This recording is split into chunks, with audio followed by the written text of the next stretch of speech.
আপনি বললেন আমিও 7 দিন ধরে কিছু খাই। আমারে যদি আপনি খাওয়ানোর জন্য কিছু জোগাড় করে দিতে না পারেন, আপনি যে দয়া, আপনি যে আখিরি নবী, এই কথাটা আমার মনের থেকে আমি ভুলে যাব। আমার যে রাসূল নিজের সামান্য উম্মতের সামান্য কষ্ট সহ্য করতে পারে, বলতেছে তুমি আমার সঙ্গে পৃথিবীর কেউ যদি আমার দুঃখ না বলে, আমার মা ফাতিমা মুখ দেখলেই বুঝতে পারে। সাহাবাকে সঙ্গে করেছে রওনা, দেখে রান্ধন ঘরের চাল দিয়ে ধুমার দেবী বেলার কাছে গিয়ে কি করবো ঘটনা, মামা বলে ডাকলো আমার রাসূল দেওয়ানা। মা হাতে মা, অনেক সময় ধরে মামা বলে ডাকে, যে ফাতিমা রাসূলের গন্ধ পেলে থাকতে পারে, অনেক সময় ধরে মামা বলে ডাকে, ফাতিমা সারা যায়। বাপেদের দরদি ছেলেরা যতই হোক, মেয়েরা বেশি বলতেছে ফাতিমা রে, আজকে আমার ডাকে সারা যায়। আল্লাহ গো, আমি দুনিয়ার মধ্যে দেখি এই দুনিয়ায় কাঙ্গাল হলে তবে কেউ ভালোবাসে না। আজকে আমার ছোট মেয়ে অনুজাত সন্তান ফাতিমা, সে আমার ডাকে সারা তো দেয় না।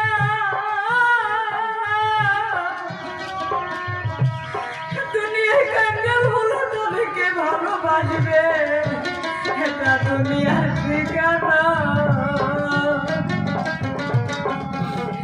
আমার ফাতিমা বলতেছে বাবা গো, কাঙ্গাল হয়ে বিয়ে দিয়েছো কাঙ্গালেরও বাড়ি, কত কষ্ট দিন যাই বাবা, আমি মেয়ে হয়ে তোমার সম্মুখে নিয়ে যাব। বাবা দেবর পরিধানে বস্ত্র না,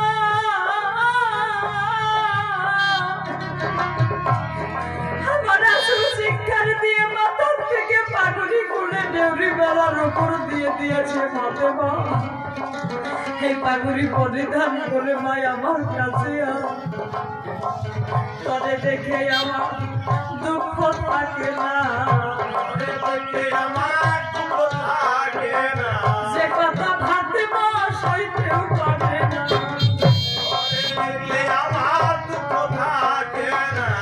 পাগড়ি হাতের মধ্যে নিয়ে সম্মান যে রাসূলের চরণের স্পর্শে মদিনা ধন্য হয়ে যায়, পরিধান করে কয় বাবা তুমি রাস্তার মধ্যে কেন দাঁড়িয়ে আছো, বসে। দশার মধ্যে নেওয়ার পরে কয় মানে ইমাম হাসানের জন্য মনে হয় কিছু রান্না। আমার ঘরে বাসে কেন কয় বাবা গো, ওরা তো আমার 2টি সন্তান, আমি তো ওদের মা। ওরা যখন আমার সম্পর্কে ভাবের জন্য কান্না করে, আমি মা হয়ে সইতে পারি না,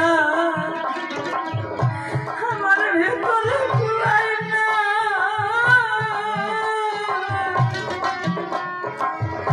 আমি ওদেরকে বললাম তোমরা একটু খেলা করে আসো, যখন রান্না হবে আমি তোমাদেরকে ডেকে দিব। আমি তো কোনো পাতিলের মধ্যে চাল দিই নাই, খালি আগুন দিয়ে জাল করি।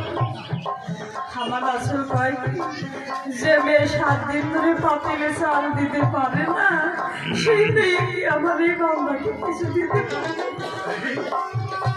রওনা দিয়েছে ফাতিমা, বলতেছে বাবা বাবা গো, তোমার মনের কথা তুমি আমার কাছে কইলা কও। পৃথিবীর কেউ যদি তোমার দুঃখ না বুঝে, আমি ফাতিমা বুঝি। ফাতিমা এই যে আমার সম্মুখে সাহাবা, ঘরে যদি আমি খাওয়ানোর জন্য কিছু দিতে না পারি, আমার বেলায় কোনোদিন দয়াল বলে ডাকবে। ফাতিমা চিৎকার দিয়ে বলতেছে বাবা গো, এই উম্মতের ভালোবাসা এই ফাতিমার জীবন শেষ করে দিছি।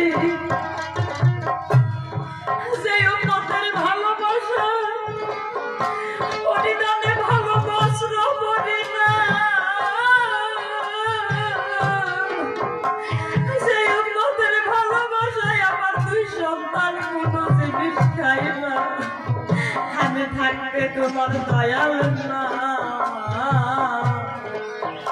জীবনে ব্যথায় যাবে না। খালিকে দেখে বলতেছে আলী আমি তোমাদের জানাই। আমার আলী বলল ফাতেমা, ফাতেমা ওদের ঘরের মধ্যে বসতে দিয়ে যা, আমি ইমাম হাসানকে সঙ্গে করে বাজারে নিয়া আমি বাবার সাহাবা করবো বিদায়। আলীর জীবনে বাকি থাকতে দয়াল বলুন না, জীবনে ব্যথাই যাবে না। দয়ালের চলে ভেসে ভেসে ইমাম হাসানকে সঙ্গে করে নিয়া যখন বাজারে করেছে রওয়ানা, সমস্ত দোকানি দোকানি ধাপড় বন্ধ করেছে, মাত্র একটা দোকানে শিক্ষার দিয়ে পায়ে পড়ে গেছে। দাদু আমাকে আধা কেজি আটা বাকি দিতে হবে। বলতেছে টাকা নিয়ে আসি, যে আমি তো টাকা নিয়ে আসি নাই, হবে না। অনেক দেখেছি গরিব লোককে বাকি দিলে কখনো তার পয়সা নেবে। হ্যাঁ বলতেছে দোকান যেভাবেই হোক আমাকে আধা কেজি আটা দিতেই হবে। আমি সারাদিন পায়না খেতে আমি তোমাকে আটার মজুরি দিয়ে যাব। কিছুতে শিকার হয় অনেক সময় পরে যখন আধা কেজি আটা দিয়েছে, আমি হাতের মধ্যে আটা নিয়ে বাসার দিকে রওনা করেছি।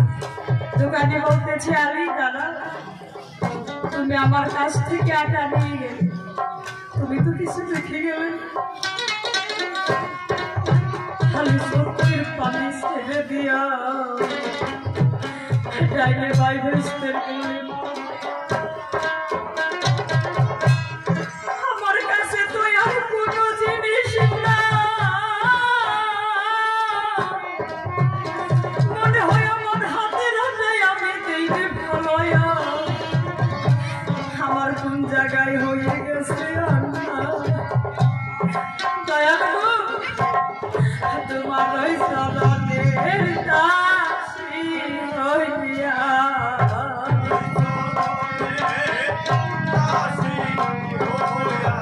ওই চরণের দাসী হইয়া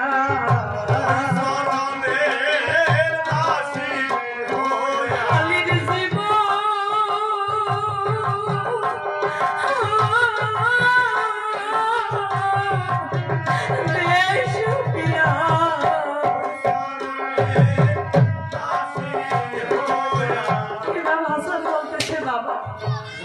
নানার তো কোনো ভাই নাই, আমাদেরকে দিয়ে তিনটা ভাই, আমাদেরকে রেখে যাও। সারাদিন মায়না খেতে তো আমাদেরকে ছাড়িয়ে নিয়ে অন্যদিকে মুখ ঘুরিয়ে যখন রেখে আসছে আর দোকানে বলতেছে আলী দাদা ওদেরকে যে রেখে গেলে নাবালক ছেলে সন্তান ওরা তো থাকবে না, তোমার একটু নিজের হাতে রশি দিয়ে আবদ্ধ করে যাবে। আমার শিক্ষার দিয়ে বলতেছে আল্লাহ রাব্বানা, আমার মালিক রাব্বানা। এই কথা শোনার আগে আলীর মৃত্যু হয় না কেন? আমি বেস্তের ফুল নয়নের মনে ইমাম হাসান কলিজার টুকরা কেমন করে আবদ্ধ করে রেখে। ইমাম হাসান বলতেছে বাবা কোনো চিন্তা করো না, নানার ভালোবাসায় যদি জীবন দিতে পারি সার্থকতা হবে আমি তোমায়। অন্যদিকে হাত রেখে রশি দিয়ে আবদ্ধ, ফাতেমার কাছে আটা কান্না করতে করতে পাহাড়ে খড়ি কাটতে গেছে। খড়ির মধ্যে খুব লাগে, এক বোঝা খড়ি পাহাড়ের দিকে কেটে বাজারে বিক্রি করতে গেছে। সমস্ত খড়ি আল্লাহ খড়ি বিক্রি কইরা যায়, হাড়ির খড়ির কথা কেউ জিজ্ঞেস করে। কাঁদতে কাঁদতে দোকানের কাছে এসে বলতেছে দোকানি। ইমাম হাসান কণ্ঠের আওয়াজ পেয়ে বলতেছে দাদা বাবার কণ্ঠের আওয়াজ এটা কোন কালো পথে শোনা যায় বাবা বুঝি টাকা নিয়ে আসতে দোকানে কাপড় দাপাটাও সফইরা দা জন্মের মতো বাবা ডাক দিয়া